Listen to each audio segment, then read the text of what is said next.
આવી હોય ગાય, તમે શું કહો? અરે વાહ, બહુ ફાઇન ગાય છે, કહો છો ને? એવી જ રીતે મારે અહીંયા બેઠેલા પુરુષોને કહેવું છે કે ઘરની પત્ની જ્યારે આટલું બધું ગૃહલક્ષ્મી કામ કરતી હોય, તમારું ધ્યાન રાખતી હોય, બધાના જુદા જુદા ટિફિન ભરતી હોય, બધાના જુદા જુદા સ્વાદનો ખ્યાલ રાખતી હોય, આ ખાશે, પેલું નહીં ખાય, અને આમ નહીં ભાવે, આનું આમ ગમશે, અને આવું જ ગમે છે, આનું આમ જ છે, તમારા કોલર મેલા થઈ જાય તો કેટલું પત્ની કેટલી ઝીણી વસ્તુનો ખ્યાલ રાખતી હોય છે કે મેલા કોલર હાથે ઘસીને વોશિંગ મશીનમાં નાખે. આટલું બધું જે આપણે માટે કાળજી કરતું હોય, પ્રેમ કરતું હોય, એને વખાણના બે શબ્દો કહેવા એ વેવલા વેડા નથી, માણસાઈ છે. આ વાત બધાએ સમજવા જેવી છે કે તું અમારા બધા માટે બહુ કરે છે. આવું થેન્ક યુ જેવી નહીં, પણ બીજી રીતે કે તું બહુ સરસ કામ કરે છે, આ કોલર કેટલા ચોખ્ખા કર્યા. આવું નાનકડું આપણે કોઈકને કહીએ તો એમાં ક્યાં ઘસાઈ જઈએ છે એ વાત કદાચ આપણે મિસ કરી ગયા છીએ. પતિ પત્નીનો સંબંધ એ હું એવું માનું છું કે પરસ્પર પ્રેમનો, પરસ્પર સ્નેહનો, પરસ્પર સન્માનનો સંબંધ છે. એ ઘરમાં માત્ર રાંધવા, છોકરા મોટા કરવા નથી આવી. અને એવી જ રીતે પુરુષનું કામ માત્ર કમાવાનું નથી. હું કેટલી બધી સ્ત્રીઓને એવી ઓળખું છું કે જે પુરુષો વિશે એમને એક આખો કે એ લોકો તો બધા એવા જ હોય. પુરુષ પણ બહુ લાગણીશીલ પ્રાણી છે, બહુ ઇમોશનલ હોય છે પુરુષો. આપણે એને એ ઇમોશનને એક્સપ્લોર કરી શક્યા નથી. કેમ? તો કે 3 વર્ષનો છોકરો હોય અને રડે એટલે મમ્મી એને વઢે. તું ગર્લ છે, છોકરીઓ રડે, તું છોકરી છે તો રડે છે, એટલે 3 વર્ષનો છોકરો આંસુ લૂછી કાઢે કે આપણાથી રડાય નહીં. પછી થોડો મોટો થાય, 8, 10, 11 વર્ષનો, એટલે અરીસામાં પટિયા પાડે એટલે એની મમ્મી કે આ હું છોકરીઓને જેમ અરીસામાં જોયા કરે છે. એટલે અરીસામાં જુએ, પોતાનો ખ્યાલ રાખે, ગોરો થવાનો પ્રયત્ન કરે, સારો દેખાય તો એ છોકરી. એથી થોડો મોટો થાય, માને વાલ કરે, કંઈ ભેટે, આ ઘરે સારો નથી લાગતો, છોકરીઓને જેમ ચોંટાચોંટ કરે છે. વળી થોડો મોટો થાય અને કંઈક નાની વાતમાં દુઃખ થાય, આંખમાં પાણી આવે, ઢીલો થાય. શું હવે બૈરાની જેમ ઢીલો થાય છે? અને પછી જ્યારે 25, 26, 27 વર્ષનો થાય, લગ્ન થાય અને પત્ની આવીને સૌથી પહેલું શું કહે? તમે તો ઇમોશનલ જ નથી. આખી જિંદગી એને શેનો એકડો ઘૂંટાયો? તો કે આપણે ઇમોશનલ નહીં થવાનું. હવે આખું બધું ફરી કરો, કારણ કે પેલી આવીને એમ કહ્યું કે તમે તો કરતા બોલતા જ નથી. મમ્મી કે આટલું બધું બોલ નહીં કરવાનું છોકરીઓને જેમ. પેલું ઓછું બોલતો થઈ જાય તો પત્ની કે તમે તો વાતો જ નથી કરતા. આ બહુ મજાની આપણી સમાજ વ્યવસ્થા બહુ વિચિત્ર છે. તમે વિચારો તો તમને મારી બધી જ વાત સાચી લાગશે. કેટલી બધી પત્નીઓને મેં એવું કહેતી જોઈ છે કે મને તો કોઈ દાડો આઈ લવ યુ જ નથી કહેતા. બરાબર, આ ફિલ્મો જોઈને આપણને એમ થાય કે ભાઈ આ વેલેન્ટાઇન ડે ને ફલાણું ઢીકણું. હવે મારે બધી પત્નીઓને પૂછવું છે કે જ્યારે સ્ટ્રગલ શરૂ થઈ પરિવારમાં, મકાન નહોતું ખરીદ્યું, સ્કૂટર પર ફરતા હતા, મહેનત કરતા હતા, ત્યારે ઘરમાં પૈસા આવે તો પહેલો વિચાર કોનો કર્યો? માતા પિતાનો? હા કે ના? પછી છોકરાઓનો? પછી પોતાનો? કેટલા પુરુષો તમે એવા જોયા કે અહીંથી અમદાવાદ મોલમાં શોપિંગ કરવા જાય છે? કોઈ અહીંયા ઊંઝાના કે બીજે ક્યાંયના મોલમાં તમે 3-4 પુરુષોને ટોળામાં ભટકતા જોયા દુકાને? હા કે ના? અને સ્ત્રીઓને?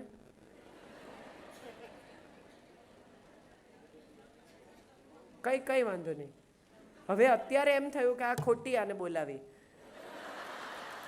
પણ મારે જે કહેવું છે એ એટલું જ કહેવું છે કે આ બંને પક્ષની વાત છે. પરિવાર એ સૌથી બને છે. પરિવાર ક્યારેય એક જણથી બનતો નથી. પરિવારનો અર્થ જ એ કે જેમાં સૌ એકબીજા સાથે કાળજીથી રહે, એકબીજાનું સન્માન કરે, એકબીજાની ચિંતા કરે, એકબીજાને પ્રેમ કરે. મોટા ભાગના અત્યારે જે પપ્પાઓ છે એ બધાને હું ઓળખું છું કે જે પોતે ઓછું ભણ્યા હોય અથવા બહુ મહેનતથી બોર્ડિંગમાં રહીને એન્જિનિયર થયા હોય કે આ થયા, એમના છોકરાઓને એટલું બધું આપે એક સામટું. આપણને નથી મળ્યું ને આપણે આપો, એમને મજા પડવી જોઈએ. એકચ્યુઅલી 4 વર્ષના બાળકને તમે કેટલી ચોકલેટ આપી શકો? તમારા ઘરમાં આટલો ડબ્બો ભરીને ચોકલેટ હોય તો તમે આપો કેટલી? 1 કે 2. કેમ? કારણ કે એને પચે નહીં, શરદી થઈ જાય, ઉધરસ થઈ જાય, ગળું ખરાબ થઈ જાય, રાઈટ?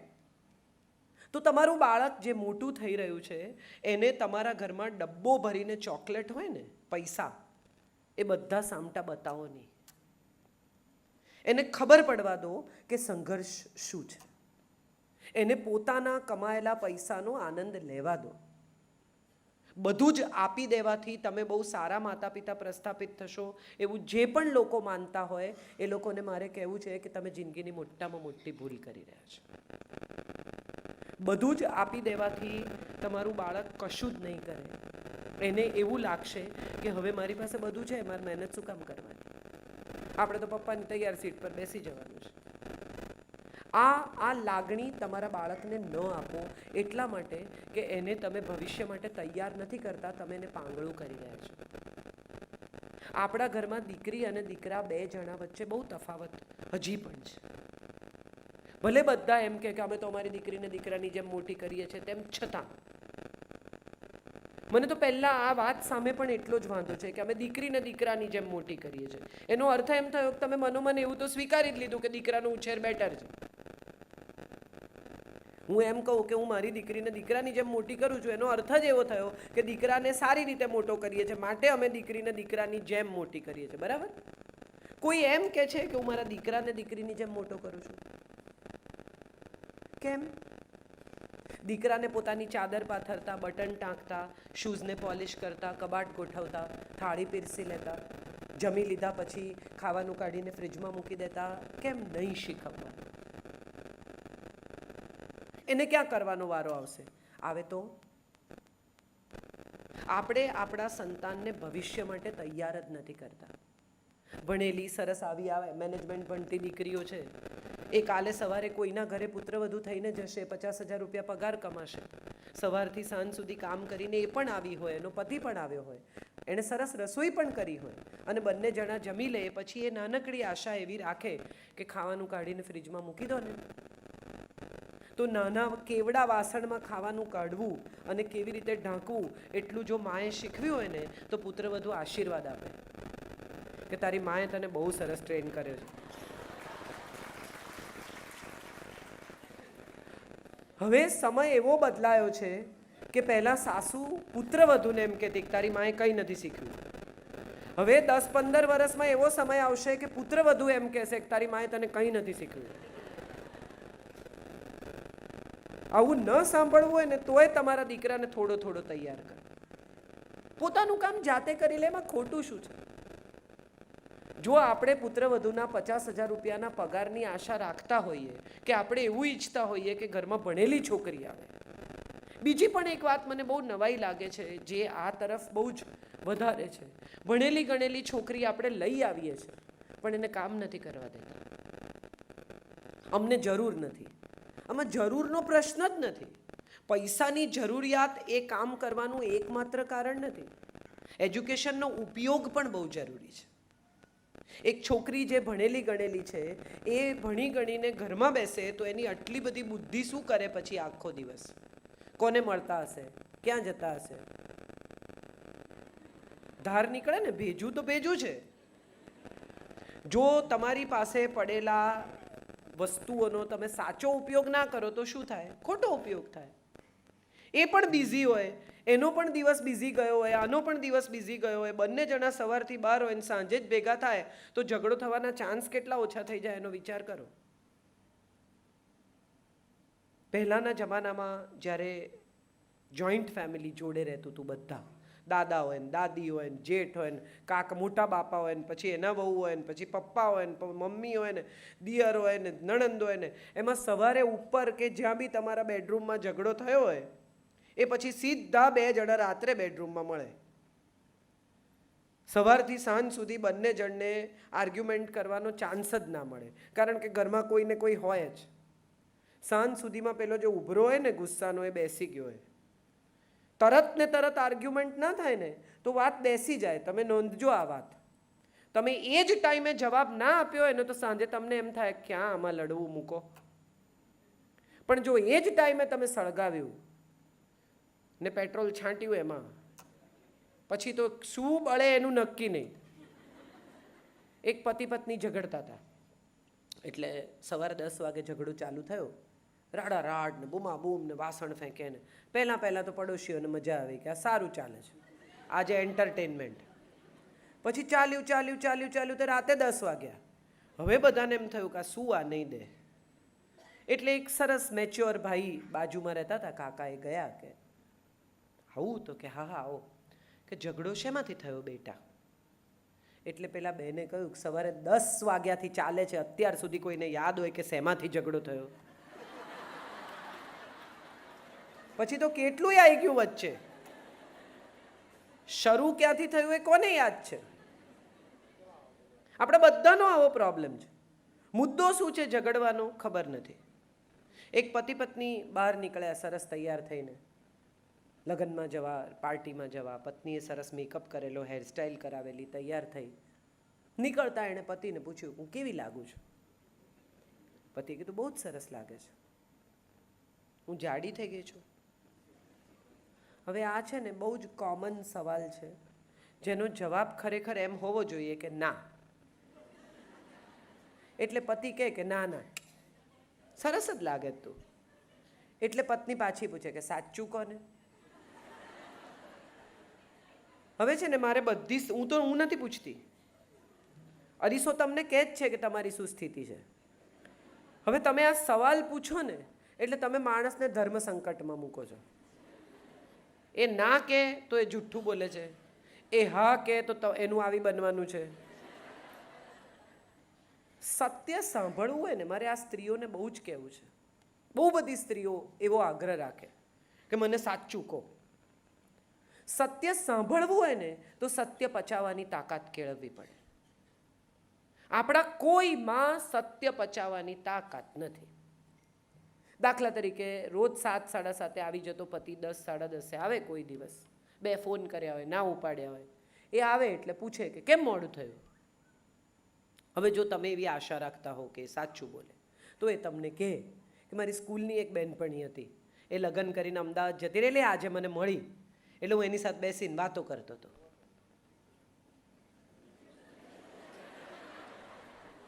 આ ભૂલ કરાય જ નહીં. સત્ય પચતું નથી એટલે સત્ય આપવાની ભૂલ નહીં કરવાની. હા, કોઈક જ પત્ની એવી હોય કે જેમ કે કેમ એને ઘરે બોલાવો. બાકીના બધાને એવી જ લાગણી છે કે આજે પરણીને અમદાવાદ ગઈ છે, આજે મળી એટલે હવે અહીંથી પ્રેમ શરૂ થશે. મારે ખરેખર આ વાત પણ સ્ત્રીઓને પૂછવી છે કે આટલી બધી ઈર્ષા, આટલી બધી અસલામતી, આટલા બધા સવાલો જિંદગીમાં, જેની પણ સાથે વાત કરે એના પ્રેમમાં જ પડી જશે એવો ભય શું કામ રાખો છો? તમે જે ઇન્વેસ્ટ કર્યું છે, આટલા વર્ષ જે તમે તમારા પરિવારને આપ્યા છે, તમે તમારા પરિવારને સાચવ્યો છે, એના સંતાનોને ઉછેર્યા છે, એના માતા પિતાને ઉછેર્યા છે, તમને એવું લાગે છે કે બધા જ પુરુષો તદ્દન નગુણા હોય? કોઈ દિવસે આ નોંધશે જ નહીં કે તમે એમના માટે શું કર્યું છે?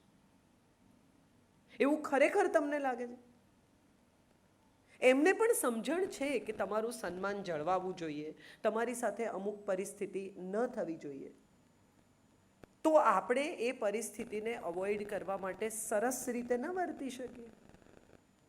આપણે દરેક વખતે શંકા કરીને સામેના માણસને એ શંકા પૂરી કરવાની તક આપવી. એને બદલે એટલું ન કહી શકાય કે સરસ, વેરી નાઇસ, મજા પડી, જમીને આવ્યા છો કે જમવાના છો? આટલું કરી જુઓ એક દિવસ અને જુઓ કે સામેના માણસનું રિએક્શન શું હોય છે.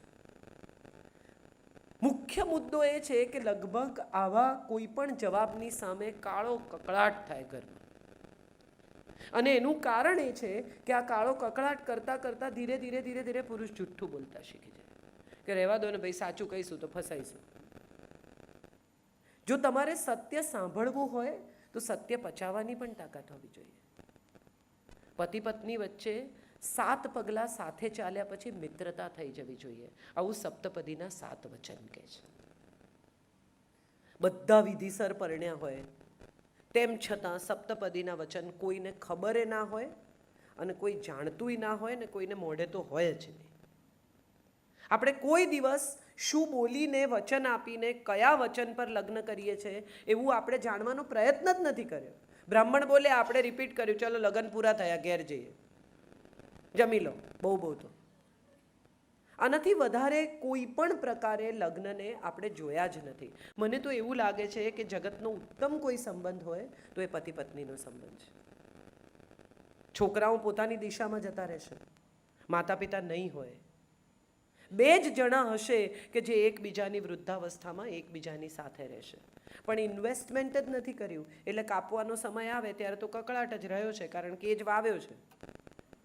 હવે બે જણને એકબીજા સાથે ફાવતું નથી. કેમ? કારણ કે ફવડાવવાનો પ્રયાસ જ નથી કર્યો. કોને શું ગમે છે, કોણ શું સાંભળીને જાણીને વાંચીને ખુશ રહે છે, આવો પ્રયત્ન આપણે કર્યો જ નથી.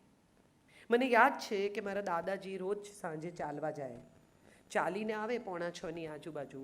મારા દાદી બરાબર 5:45 5 ચા મૂકે, અચૂક ઘડિયાળ જોઈને. અને એ આવે ત્યાં સુધીમાં બરાબર ચા થઈ ગઈ હોય. બંને જણા એક એક કપ ચા લઈને હિંચકે બેસે અને 1 કલાક બંને જણા શાંતિથી હિંચકો ખાય. શું વાત કરે ગોડ નોઝ. ભાગ્યે જ એમની વચ્ચે વાત થતી મેં જોઈશ. પણ આ 1 કલાક એ એમનો પોતાનો કલાક. એ દરમિયાનમાં કોઈ ખુરશી ખેંચીને ત્યાં બેસે ને તો પણ તમને એવી ખબર પડે કે હવે ઉઠે તો સારું. અને કઈ ઉંમરે? મારા દાદાજી 70 વર્ષના અને મારા દાદી 63 વર્ષના. ત્યારે એવું કંઈ રોમેન્સ નહોતો કે એકલા પડવાનો શોખ હતો, પણ એકબીજાની સાથે એ સંવાદ હતો. જે ઘરમાં સંવાદ નથી થતો ને એ ઘરમાં વિવાદ થાય છે. વાત થતી રહેશે ને ત્યાં સુધી કોઈ દિવસ સમસ્યા થશે જ નહીં. આ આપણા સંતાનોને પણ શીખવવાનું છે કે જે પણ કહેવું હોય ખુલ્લા દિલે આવીને માતા પિતાને કહેવાય. બહુ તો શું થાય, ભૂલ થઈ, મા બાપ વળશે. આપણે આપણા સંતાનને પણ આ સત્ય નહીં પચાવવાના કારણે જૂઠું બોલતા શીખવીએ છીએ. આપણી દીકરીને આપણે કેટલી બધી રીતે દબાવીએ કે પછી એ બહાર નીકળી અને ઘરમાંથી પંજાબી પહેરીને નીકળે ને બહાર નીકળીને જીન્સ પહેરી લે. અને આવું કેટલા પરિવારોમાં થાય છે. એવું નથી કે હું કંઈ બહુ નવી વાત કરું છું. એને બદલે જો આપણે આપણી દીકરીને એવું શીખવીએ કે દીકરા તું પહેર, તને જે ગમે તે કપડાં, પણ એને કેરી કરતા શીખ. તે મિનિસ્કર્ટ પહેર્યો હોય તો કોઈની આંખ ના ફરવી જોઈએ તારા ઉપર, એવી મજબૂત થા. એને બદલે આપણે શું શીખવીએ? મિનિસ્કર્ટ પહેરવાનો જ નહીં. સાંજે 7 વાગે ઘરમાં કોઈ પાછળ આવે તો ફરીને જોવાનું નહીં. હું મારી દીકરીને એવું શીખું કે પાછળ કોઈ આવતું હોય સાંજ પડે તારી તો સ્કૂટર કે જે ચલાવતી હોય ઊભું રાખીને કહેવાનું, ચલ મારા પપ્પાને મળવા આવું છે, લઈ જાઉં. ફરી એ માણસ આવવાની હિંમત નહીં કરે. આપણો પ્રોબ્લેમ એ છે કે આપણે આપણી દીકરીઓને ભાગતા શીખવીએ છીએ, હિંમતથી પરિસ્થિતિનો સામનો કરતા નથી શીખવતા. કેટલી બધી છોકરીઓની છેડતી થાય, દુપટ્ટા જતા રહે, એને અમુક રીતે કોલેજમાં એ કરે તો કોઈ પણ મા બાપ કે રહેવા દેવે, પોલીસ સ્ટેશન નથી જવું, કોઈને નથી કહેવું, કોઈને કહેવાનું નહીં. કેમ? કૂતરું બચકું ભરી જાય તો માણસ અભડાઈ જાય છે, હા કે ના? તો આવું હડકાયું કૂતરું રસ્તા પર રઝળતું હોય માણસ જેવું 2 પગનું, તો એ તમને અમુક રીતે છેડે તો એમાં તમારી દીકરીની ઇજ્જત ક્યાં ઓછી થઈ? આપણે એવું વિચારતા થયા છીએ કે આવી કોઈ છેડતી થાય ને તો આમ બહારના લોકો શું વિચારે છે એ પણ જો આપણે વિચારીશું તો લોકો શું વિચારશે, જે મેં શરૂઆતમાં કહ્યું. આપણી દીકરીને સ્ત્રી હોવાનું ગૌરવ આપો. હું આટલી મોડર્ન વાત કરું છું પણ હું હંમેશા સાડી પહેરું છું. કેમ? કારણ કે મને મારી પરંપરા માટે માન છે. મને મારી પરંપરાઓ તોડવામાં રસ નથી. મને આ દેશની તમામ બાબતોમાં માન છે. મને સ્ત્રી માટેનું જે સન્માન આ દેશે ભોગવ્યું છે, ગોઠવ્યું છે, એને માટે હું નતમસ્તક છું. મારે કંઈ પેન્ટ પહેરીને, જીન્સ પહેરીને, ટૂંકા કપડાં પહેરીને, વાળ કપાવીને એવું પ્રસ્થાપિત નથી કરવું કે હું મોડર્ન છું. મોડર્ન તો અહીંથી થવાય, વસ્ત્રોથી ન થવાય. આપણા બધાનો પ્રોબ્લેમ એ છે કે આપણે બધા જીન્સ પહેરતા થઈ ગયા છીએ. અહીંયા એના એ છીએ. અહીંયા આપણું જૂનવાણીપણું, આપણી રૂઢિચુસ્તતા, આપણી અમુક જડતાઓ હજી બદલાઈ નથી.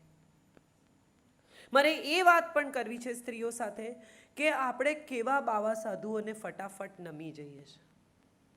સવારના બધી સ્ત્રીઓ રાશિ ભવિષ્ય વાંચે, ન ય ને કચ્છ ઘ ને પઠણ ને.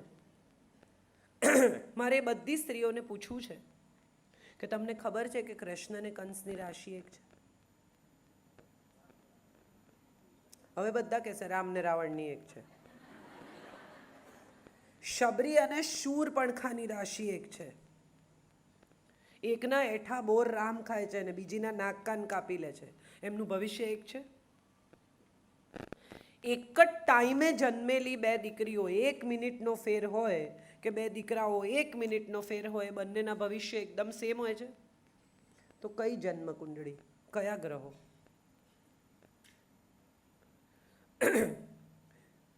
આટલા 1000 કિલોમીટર દૂર જે તમને મંગળ નરી આંખે દેખાતો નથી, એ તમને કેવી રીતે નડે તો મને સમજાવો. આમ આકાશમાં જુઓ તો મંગળ દેખાય નહીં તમને. અહીંયા જે મંગળ છે ને એ નડે છે, પેલો નથી નડતો. એને તો એવો ટાઈમ જ નથી. આને મંગળ છે ને આને શનિ છે ને આને રાહુ છે ને આને આમ છે ને કંઈ નથી. ઉત્તમ સાચા દિલથી કામ કરો અને તમારી નિષ્ઠા તમને એનું પરિણામ લાવી જ આપશે. હા, માણસની પરીક્ષા થાય છે, ખરાબ સમયમાંથી દરેકે પસાર થવું પડે છે. આ જગતમાં કોઈ એવું નથી કે જેની સાથે કશું ખોટું થયું જ ના હોય. ગૌતમી નામની એક દીકરીનું, એક બહેનનું બાળક ગુજરી જાય છે અને ગૌતમી ભગવાન બુદ્ધ પાસે જાય છે પોતાનું બાળક લઈને, ને ખૂબ રડે છે, ખૂબ રડે છે ને કહે છે કે તમે તો ભગવાન છો, મારા દીકરાને જીવતો કરો. મારો એકનો એક દીકરો, મારા પરિવારમાં હવે કોઈ નથી, આ મારું એક જ સંતાન છે, એને જીવતું કરો. તમે તો ઈશ્વર છો. ગૌતમ બુદ્ધ એને કહે છે ઓકે, હું જીવતું કરીશ. તું આખા ગામમાં ફર અને એવા ઘરમાંથી મને 4 રાઈના દાણા લાવી આપ કે જેના ઘરમાં કોઈ મૃત્યુ ના થયું હોય, પછી તરત તારા બાળકને જીવતું કરી દઈશ. ગૌતમી ગામ ઘરે ઘરે જઈને બારણા ઠોકે છે અને કહે છે કે મને 4 રાઈના દાણા આપો, તમારા ઘરમાં કોઈ ગુજરી નથી ગયું ને? અને દરેક માણસ કહે છે કે મારા કાકા, મારા પપ્પા, મારો ભાઈ, મારા પતિ, મારા મમ્મી, મારા ફલાણા, મારી બહેન, કોઈક ને કોઈક તો દરેક ઘરમાં ગુજરી ગયું છે. અને પછી ગૌતમી પાછી આવે છે અને બુદ્ધને હાથ જોડીને કહે છે કે હું તમારો સંદેશો સમજી ગઈ.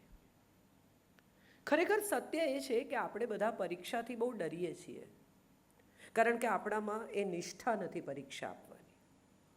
હું ડાઈ વાતો નથી કરતી. મારું 1.5 વર્ષનું બાળક 3જે માળેથી